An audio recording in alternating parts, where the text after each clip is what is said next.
ஒரு லட்சம் ஓடி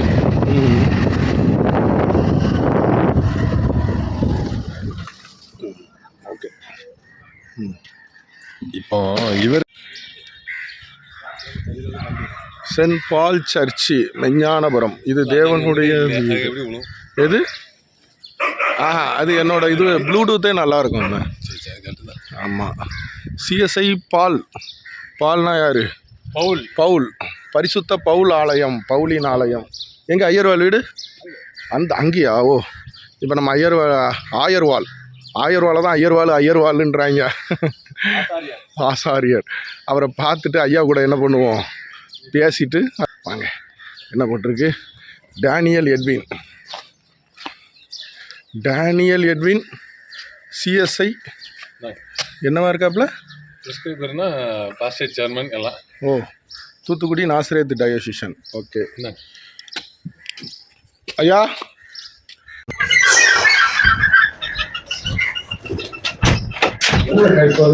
ஐயா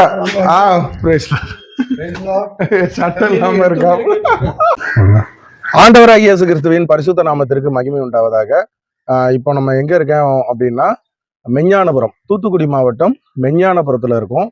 நம்ம கூட வந்து தூத்துக்குடி மாவட்டம் மெஞ்ஞானபுரம் சிஎஸ்ஐ ரெவரண்ட் ஐயா டேனியல் எட்வின் ஐயா நம்ம கூட இருக்காங்க. இப்போ ஐயாவை பத்தின ஒரு சின்ன சாட்சி நான் என்ன பண்றேன் உங்களோட வந்து பகிர்ந்துக்கிறேன். அதாவது இன்னைக்குள்ள வாலிபர்கள், ஐயா வந்து பார்த்தீங்கன்னா, நான் காலேஜ் படிக்கும்போது சென்னையில் இசிஐ அப்படின்ற ஸ்தாபனம், அந்த ஸ்தாபனத்தில் வந்து ஐயா பணியாற்றி நாங்கள் போய்கிட்டு இருக்க சபையில் சபை போதகராக ஐயா வந்து என்ன பண்ணாங்கன்னா வந்தாங்க. அந்த காலகட்டங்களில் வந்து பார்த்தீங்கன்னா, இப்போ உள்ள டெக்னாலஜி, யூடியூப்பை பார்த்து ஒரு சபைக்கு ஆட்கள் போகிறது, இல்லைன்னா நீங்கள் வாங்க சர்ச்சுக்கு வாங்க அப்படின்னாவே வந்துருவாங்க. ஆனால் அப்போ ஒரு 30 வருஷத்துக்கு முன்னாடி 2000 அந்த 2000 காலகட்டங்கள்லாம் பார்த்தீங்கன்னா, எங்கள் ஏரியா சென்னையில் வந்து சாராயம் காய்ச்சிக்கிட்டு இருப்பாங்க. நெசப்பாக்கம் ஒரு சூளப்பள்ளம்னு சொல்லுவாங்க. ஒரு மோசமான ஒரு ஏரியா, ரவுடிசம். நீங்கள் வந்து இப்படி பைபிளெல்லாம் தூக்கிட்டு போனீங்கன்னா அருவா வெட்டு தான். அந்த மாதிரி ஒரு ஊர்கள். அதுவும் விசுவாசிகளை நீங்கள் சர்ச்சுக்கு வர வைக்கிறதுன்றது பயங்கரமான லீகலாக இல்லை, இல்லீகலாகவே பலவிதமான அஃபென்ஸ் வந்து நடக்கும். அந்த மாதிரி காலகட்டங்களில் வந்து திருச்சபைக்காக அங்கே விசுவாசிகளை வர வைக்கிறதுக்கு வீடு வீடாக சென்று ஒவ்வொருத்தராக சபைக்கு, ஐயாவுக்காக கிடையாது, திருச்சபை சபை கூடி வருதலை விட்டு விடாதிருங்கள், திருச்சபைகளின் அழிவு கிறிஸ்தவத்தின் அழிவு, அந்த மாதிரி பல பாடுபட்டு ஐயாவுக்கு முந்தின நாட்களில் இருந்த சுவிராஜ் சாமியல் ஐயா, அந்த ஐயாவையும் இந்த இடத்துல நினைவு கூர்றோம். இதே மாதிரி அந்த காலங்களில் வந்து பார்த்தீங்கன்னா, சரி மார்னிங் சர்வீஸுக்கு எப்படியும் வந்துருவோம்னு வச்சிங்களேன். எப்படி சொல்கிறது, இப்போ கூட நம்ம வந்து இந்த வீடியோ பார்த்துக்கிட்டு இருக்கவங்க 3 மணி அடிச்சுட்டாங்க சர்ச்சுக்கு போகணும் அப்படின்ட்டு சண்டே சர்வீஸ் கம்பல்சரி என்ன பண்ணிடுவோம், எப்படினாலும் போய் அட்டன் பண்ணிடுவோம். அந்த மாதிரி தான் அப்பமும் 2000களில் வந்து பார்த்தீங்கன்னா, என்னதான் நம்ம வற்புறுத்தி கட்டாயப்படுத்தி வாங்க சர்ச்சுக்கு வாங்க இயேசு கிறிஸ்துன்னு சொல்லி கூப்பிட்டு வந்தாலும் எப்படியாவது சண்டேக்கு மார்னிங் சர்வீஸுக்கு வந்துருவாங்க.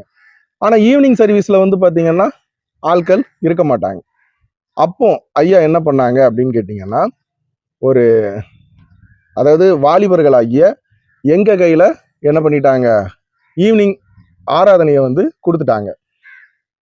ஆரம்ப ஜபம் மட்டும் பண்ணுவாங்க, மீதி எல்லாமே அதாவது ரைம்ஸு, எப்படி சொல்கிறது, போயம், கவிதை, ஆண்டவராக இயேசு கிறிஸ்துவ புகழ்ந்து கவிதை படிக்கிறது, அப்புறம் குறுநாடகம், டிராமா போடுறது, நம்ம பாடல்கள் பாடுறது, இந்த மாதிரி வந்து பார்த்தீங்கன்னா ஏகப்பட்ட கலை நிகழ்ச்சிகளை எங்கள் பொறுப்புலையே வாலிபர்களாகிய நீங்களே என்ன பண்ணுங்க, தப்பானாலும் பண்ணுங்க, ஆண்டவராக இயேசு கிறிஸ்து நாம மகிமைப்பட பேசுங்க.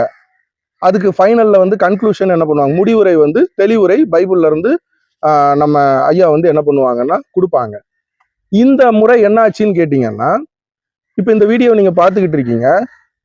இப்போ உதாரணத்துக்கு இப்போ உள்ள டெக்னாலஜி படி சொல்லுவோமே, இப்போ இந்த வீடியோ பார்த்துக்கிட்டு இருக்க நீங்கள் உங்கள் வீட்டு ஆம்பளை பிள்ளையில இல்லை பொம்பளை பிள்ளையில நம்ம சேனலில் என்ன பண்ணுறீங்க, ஒரு ஆண்டவராக இயேசு கிறிஸ்துவ புகழ்ந்து ஒரு பாடல்கள் பாட சொல்கிறீங்க, கவிதை படிக்க சொல்கிறீங்க, போயம், இந்த மாதிரி குறுநாடகங்கள், நீங்கள் என்ன பண்ணுவீங்க, அதை உங்கள் ஃபேமிலி குரூப்பில் ஷேர் பண்ணுவீங்க. என் புள்ள பாடுறான் பாரு, என் புள்ள நடிக்க பாருன்ட்டு.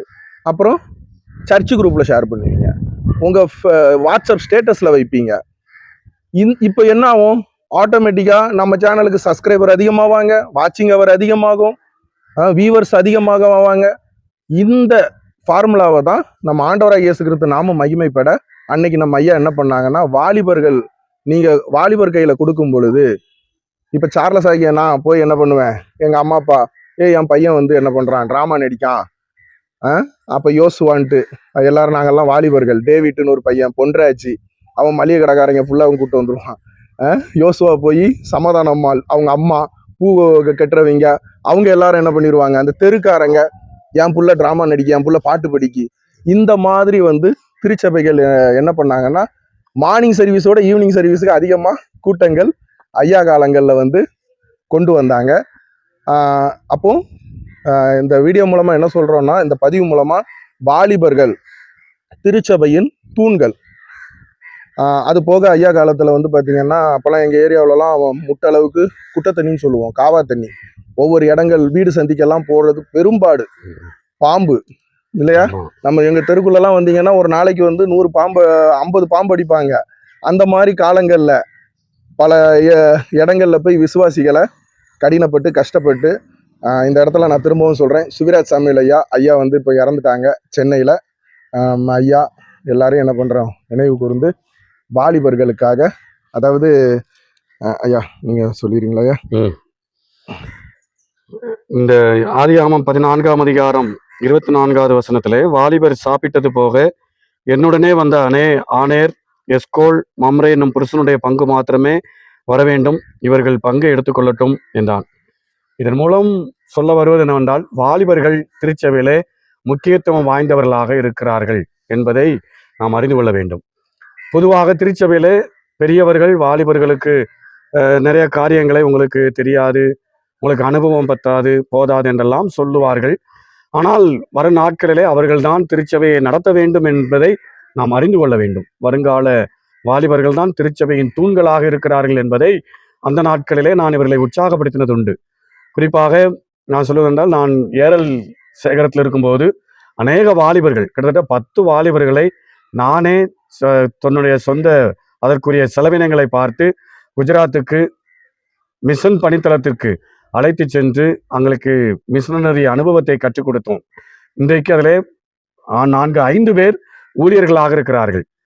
இன்றைக்கு ஒருவர் இறையில் கற்றுக்கொண்டு குருத்துவத்துக்கு ஆயத்தமாக இருக்கிறார், இன்னொரு முழு நேர சுவிசேஷகராக சென்று விட்டார், இன்னொருவர் சிறுவர் ஊழியத்திலே முக்கியத்துவம் வாய்ந்தவராக இருக்கிறார்.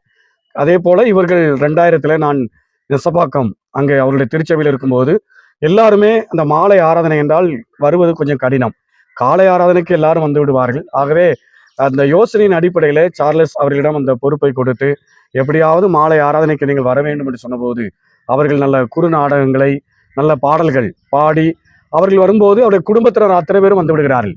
இப்பொழுது 10 வாலிபர்கள் இருப்பார்களானால் 10 குடும்பத்தில் ஒரு வீட்டில் 2 பேர் என்றால் அதில் 30-40 பேர் வந்து விடுகிறார்கள். ஆகவே மாலை ஆராதனையும் காலை ஆராதனை போல் அதற்கு ஈடு இணையாக வந்தது.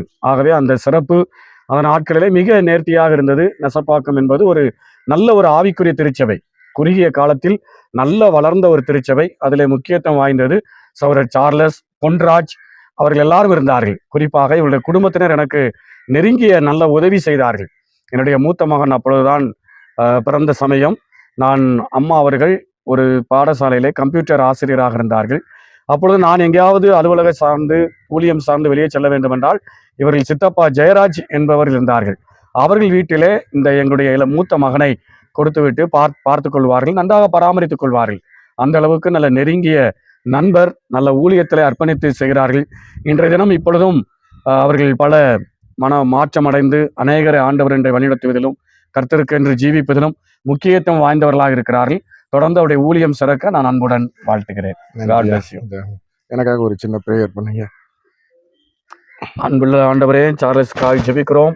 அவர் செய்து வருகிற ஊழியங்களுக்காக ஜெபிக்கிறோம். சிறு வயதிலே, வாலிப வயதிலே அவர்கள் அநேகரை நீதிக்கு உட்படுத்தினவர்கள்.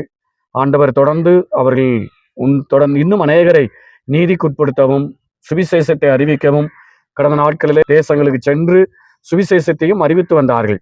தொடர்ந்து இன்னும் கிறிஸ்தவர்களும் உண்மையான கிறிஸ்தவர்களாக மாறவும், அநேகருக்கு இவருடைய யூடியூப் சேனல் மூலம் அநேகர் பயனடையவும் கர்த்தர் கிருபை தாரும். இப்பொழுதும் விஞ்ஞானபுரம் பரிசுத்த பவுலின் ஆலயத்திலிருந்து மகனுக்காக ஜெபிக்கிறோம், வாழ்த்துகிறோம். ஆண்டவருடைய கிருபை இருக்கட்டும். இயேசு கிறிஸ்து மூலம் வேண்டிக் கொள்கிறோம் பிதாவே. ஆமென். காட் பிளஸ் யூ தம்பி. நன்றி. மேற்கொண்டு அடுத்தடுத்த வீடியோக்கள் வந்து பார்த்தீங்கன்னா நம்ம சேனல்ல இந்த இப்போ நீங்கள் பார்த்துக்கிட்டு இருக்க சேனல்லையும் தூத்துக்குடி வில்லேஜ் மேன் தம்பி இங்கே வாங்க, தம்பி உள்ள வாங்க. நம்ம கேபா தம்பி சேனல் ரெண்டுலேயும் கலந்து மாறி மாறி வரும். அடுத்தடுத்த வீடியோக்கள் பாருங்க. நீங்கள் நம்ம சேனல் இந்த இப்போ பார்த்துக்கிட்டு இருக்க சேனலில் பார்த்தாலும் சரி, கேபா தம்பியோட சேனல்களில் இனி வரக்கூடிய நிறைய வீடியோக்கள் பல சபைகளை இதே மாதிரி என்ன பண்ணலாம், படம் பிடிச்சி உங்களுக்கு வந்து காமிக்கலான் இருக்கும். ஆனால் தயவு செய்து அவங்கவுங்க சபைக்கு என்ன பண்ணுங்க, போங்க. யூடியூப்ல வந்து இந்த அண்ணன் பிடிச்சி காட்டாரு, அந்த அண்ணன் படம் பிடிச்சி காட்டாங்க, அப்போ இந்த சபை தான் அந்த சபையோட, அப்படி அந்த நோக்கத்துக்காக என்ன பண்ணல. கரெக்டு தானே கேப்பா? அவங்கவுங்க சபைக்கு போங்க. கட்டாயம் திருச்சபைகளுக்கு போங்க. திருச்சபைகளின் அழிவு கிறிஸ்தவத்தின் அழிவு. சபை கூடி வருதலை விட்டு விடாதிருங்கள். திருச்சபை வேண்டான்ட்டு இன்னைக்கு யூடியூப்ல நிறைய தம்பிமார்கள் வந்து பேசுறாங்க. ஆன்லைன் பார்த்தா போதுன்றாங்க. ஆன்லைன்ல வந்து எப்படி ஆன்லைன்ல ஸ்கூலே போய் இல்லைன்னா அந்த மாதிரி வந்து ஆன்லைன் ஐக்கியம் வராது. ஆமா, சபை கூடி வருதல்ன்றது ஐக்கியம் இல்லைங்களா? அது வேணும். இப்ப அதுக்காக மெஞ்ஞானபுரத்துல இப்ப நாங்க வாரம் கன்வென்ஷன் வைக்கும் போது கடைசி நாள் 2வது நாள் எல்லாருக்கும் ஒரு சிறிய உணவு கொடுக்குறோம். அப்ப அந்த உணவின் மூலம் ஒரு ஐக்கியம் ஏற்படுகிறது. நல்ல கூட்டமும் நிறைய வருவாங்க அப்படிங்கறது ஒரு சின்ன இந்த ஆண்டுதான் நாங்க வந்து அறிமுகப்படுத்தி இருக்கிறோம். இந்த லெந்து நாட்கள்ல அது எங்களுக்கு பயனுள்ளதா இருக்கும் என்று நாங்க நிச்சயமா நம்புகிறோம். அதனால அவங்கவுங்க திருச்சபைக்கு போங்க. திருச்சபைகளின் அழிவு கிறிஸ்தவத்தின் அழிவு. அடுத்தடுத்த பதிவுல சந்திப்போம். நன்றி. God bless you. Thank you.